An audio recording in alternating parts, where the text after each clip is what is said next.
200 people. But I think it's important for Muslims to acknowledge, in the same way I think it's important for Americans to acknowledge a lot of the pain of Muslims, I think it's important for Muslims in the United States to acknowledge a lot of the fear that many Americans have. Well, Sheikh Hamza, I'm sorry we have no more time, but thank you so much for your contribution to the show today. Okay, well, thank you, Riz. All the best to you. Thank you very much. And thank you for being with us too with your questions. Remember, you can follow the show on Facebook, see what we're up to there. You can give us your feedback on topics and post your questions and comments. On the next Riz Khan show, a close-up look at the Libya uprising. Celebrated and controversial French philosopher Bernard-Henri Lévy has just returned from Libya and joins us to share his experience. Make sure you tune in for that. From me and the team, we'll see you next time.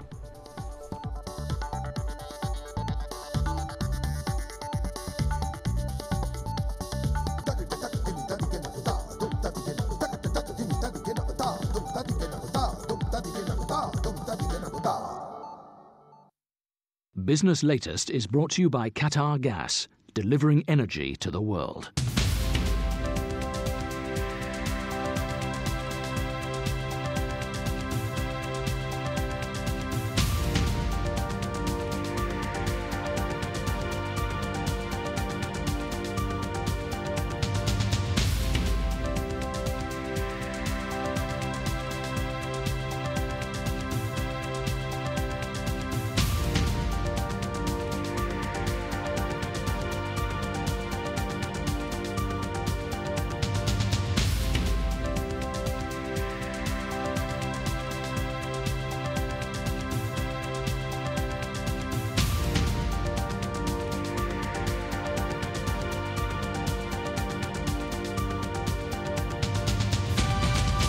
Business Latest is brought to you by Qatar Gas, delivering energy to the world. The army has to prove they have no intentions of hijacking power and of keeping any remnants of the old regime. From people making the news. The earthquake happened over a year ago. Now you want to come back and help your fellow Haitians? To those it affects. If Washington doesn't begin to help stabilize the government, it will create a backlash. Behind the headlines. Neither the United States nor China can hurt the other without hurting itself. Is the inside story. At this time on Al Jazeera. 14 competing teams, 13 different venues, 3 host nations. Cricket is part of the fabric of life here, and this competition is the pinnacle of the one-day game. We'll be bringing you all the action and reaction from India, Sri Lanka and Bangladesh. The Cricket World Cup on Al Jazeera. All the news, all the time. aljazeera.net/English. From the ancient traditions of the written word to the power of photography and expressions of identity through dance, art is a constant feature of the human landscape. An underground theater group fights for democracy. Blind musicians make their mark in Bangladesh. Palestinian teenagers develop a photography project with kids from the other side of the wall. Across the world, art transcends physical barriers. Artscape, at this time on Al Jazeera.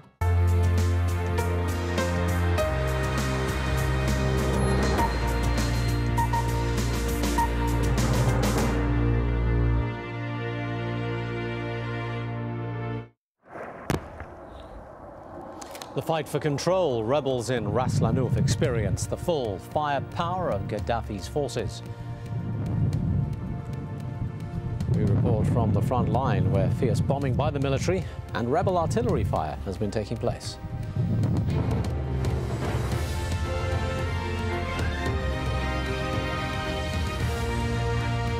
Hello and welcome to Al Jazeera live from Doha. I'm Taimur Nabili. Our other top stories. Export your product or pay the price. Côte d'Ivoire's Laurent Gbagbo tells cocoa producers to get on with their job.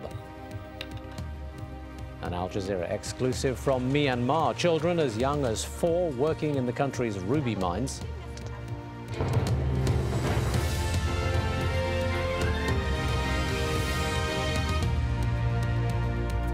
Heavy fighting is continuing in Libya between the pro- and anti-Gaddafi forces as they try to claim and reclaim territory. The determined battle has significantly reduced the country's oil-producing capacity, cutting output so far by at least a third. In the oil hub of Ras Lanuf, forces loyal to Gaddafi bombed oil installations, including a pipeline and a storage facility, the attacks filling the air with smoke.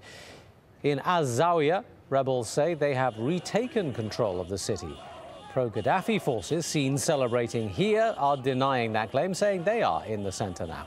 Either way, a heavy bombardment from the air and on the front line on Wednesday saw some of the fiercest fighting yet. Doctors say dozens of people have been killed.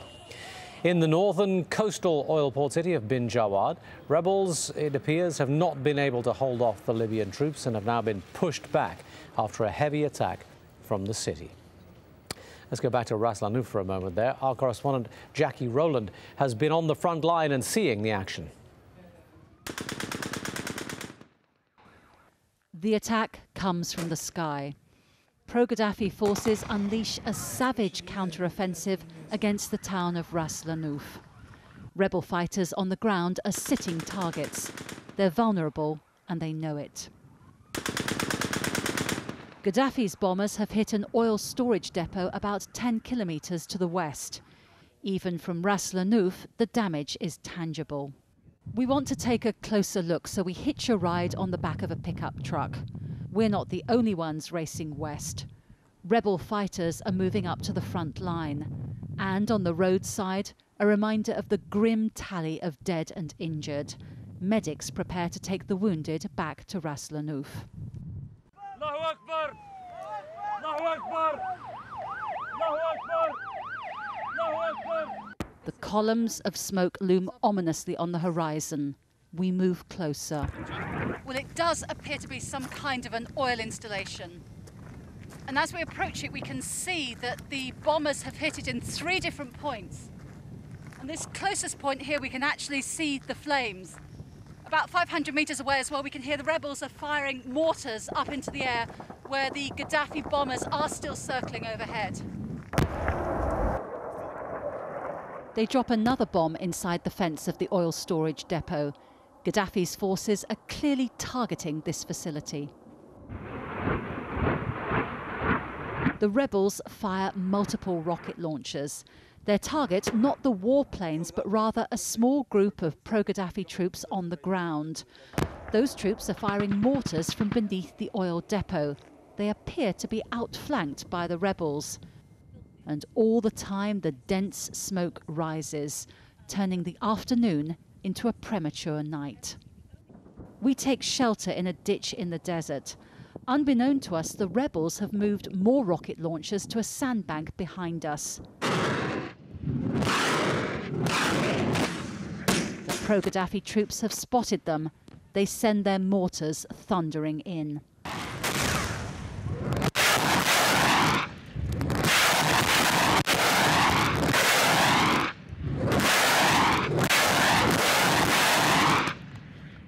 Guys, we have to go. We have to get out of here. The mortar and rocket fire stops for a moment, our chance to escape. We have been 1 kilometre from the front line, and what we have seen has changed our perception of this rebel force. They've demonstrated more know-how than we had given them credit for, and their courage and determination